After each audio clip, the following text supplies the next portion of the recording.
their high standards, but the first attack of the match is for Limerick. A dramatic chance. The referee has gone in, and I think it's a penalty. After 10 seconds of play. Well, a great pleasure to welcome Brian McAniff, the Donegal team manager, to the commentary position. And Brian, what a dramatic, sensational start. A great start for Limerick. A great ball by Philip Danaher, probing ball and very quickly onto it, corner forward. And although Timmy Cummins shot a point, Paddy Russell was right up with the play and has been to push to the back and was rightly awarded a penalty kick in this very first 10 seconds. Limerick's big feeling about this Munster final was that they did not want to concede an early goal. Perhaps they'll get one. Scored by James O'Donovan. A marvellous strike by the young corner forward O'Donovan. And I thought, what a great start for Limerick. It's really what the game needed, I feel, Jim.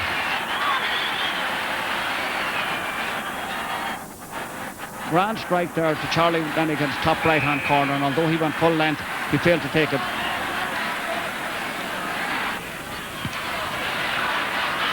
John Kwan just letting it slip as Pat Spillane came in to help Noel O'Mahony. Limerick well in control of that one. Paddy Yves, there was a slight injury doubt about the full-back. Indeed, he's heavily bandaged, and he was in a little bit of trouble there getting in that clearance. Brian McAniff, a word about the Limerick full-back. There is concern about him, yeah, I believe. I can see that he's fairly heavily strapped up his left side, and he was very sluggish in getting that ball away, and he put his corner back into trouble. But lucky enough for them, it went over the sideline for a line ball. Jack O'Shea, the Kerry captain, doing well to keep that one in play. He'd read it well. Trying for the point, Jack O'Shea.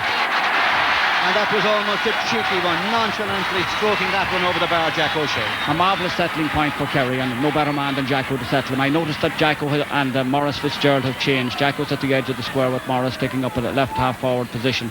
And I do notice Pat Spillane put his knee quite heavily bandaged and not just quite as mobile as would normally associate with Pat Spillane at this stage. So, fascinating changes in the Kerry attack. Maurice Fitzgerald at left half forward, Jack O'Shea at full forward. Jack O'Shea looking for the pass there, called well for Jack O'Shea, and then tripped as he got that one in.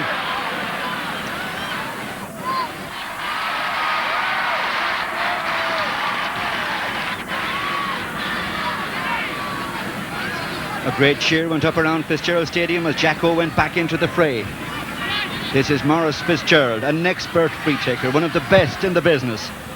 Driving that ball in, dangerously so, and the goalkeeper did well. But a good touch there by Pa Dennehy, punching that one over the bar.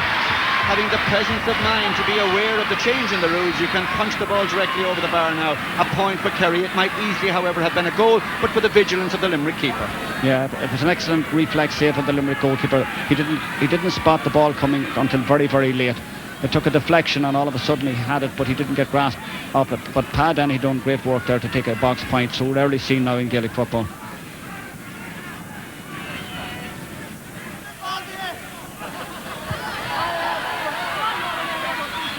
Pat Spillane waiting for the break, but there's no break. Noel O'Mahony caught that one cleanly, but he was pushing, and referee Paddy Russell was right on the spot to note it and act accordingly. A free for Limerick.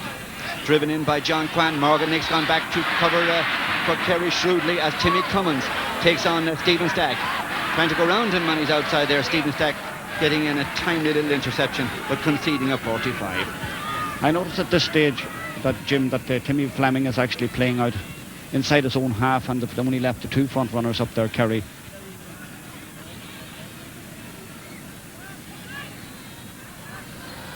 This is James O'Donovan from the Ula club, the Limerick penalty taker and scorer, of course. Sean Kelly throwing it out, looking for the score chance for PJ Garvey, and PJ Garvey certainly making an impression. He could hardly have thought a week ago that he'd be in a Munster final against Kerry and getting such a good point as the one he's got just then. An excellent fetch by Donald Fitzgibbon and a great layoff, and fair play to the young lad that's just stepped into the breach. PJ Garvey with a great presence there just to knock it over. Double scores, Limerick the leaders, a goal in one to 2 points, that's 4 points to 2. And this is Eugene Leonard, who plays his club football in Kerry with Castle Island Desmond. Well taken by Stephen Stack. Nicely in support was Morgan Nicks. That's the second time that Morgan Nicks has covered off extremely well. Ambrose O'Donovan, a great ball to Jack O'Shea, who came out from full forward, and Ambrose found him beautifully. A good ball by Jack O'Shea to John Cronin. Turning, kicking, beautifully, John Cronin. Great space inside, Jim.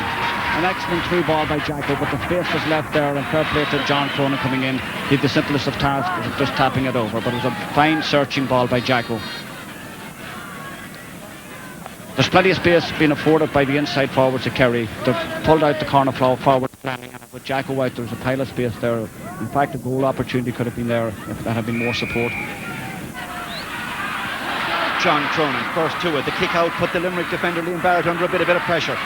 John Cronin, unselfishly, back to Maurice Fitzgerald. Trying for the point, Maurice Fitzgerald. That's a very good effort. What a nice pass by John Cronin to set up the score. Beautiful bit of football there by Maurice Fitz. He just turned the Limerick defender and just nonchalantly just knocked it over with his left foot. One that you would totally expect from Maurice at this stage. But a fine run there by John Cronin, but a bad kick out by the Limerick goalkeeper put his half back under a lot of pressure. They're level after 12 minutes. Limerick trying to get back into the lead. Danny Fitzgerald, a good ball in. Charlie has that one well covered in the Kerry goal, Charlie Nelligan, and happy enough to concede the 45, even though he's pleading there that a Limerick forward was pulling a Kerry defender. It looked actually like a square ball, but when you see it the second time around, the Limerick man was actually outside the square before the ball arrived. But fair play to Charlie, he got it out for a 50 under a good deal of pressure. Well, when these counties met in that famous final in 65, Limerick led by 5 points at half-time.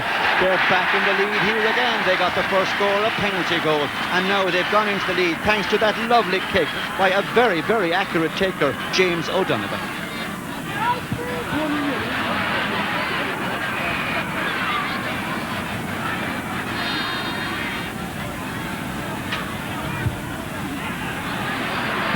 Spillane, first run. Tom Brown giving him too much freedom, surely. A good ball through to Pa Dennehy, to Jacko. Kerry playing Pa Dennehy at every available opportunity. Timmy Fleming getting into the action.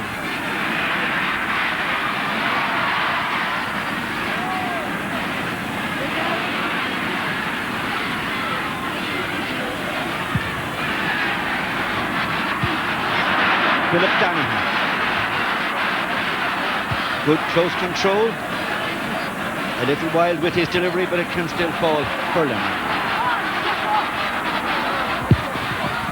Joe Reddington's delivery was a good one. To Danny Fitzgerald.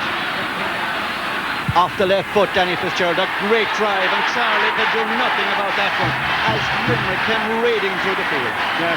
In the last couple of minutes, Danny Fitzgerald has really come into his own. In fact, the 3 inside forwards are now buzzing, and I think if Limerick can continue the slight superiority they have in the middle of the park to get the ball in early and to keep the space up front to go to give the Kerry full back line an awful lot of problems to do. So 4 of the 6 Limerick forwards have scored,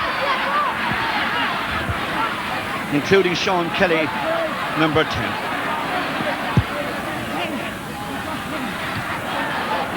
Well covered this time by Kieran Culhan, the star of the Kerry defence in their dramatic defeat of All-Ireland champions Cork. Timmy Fleming coming out the field to leave space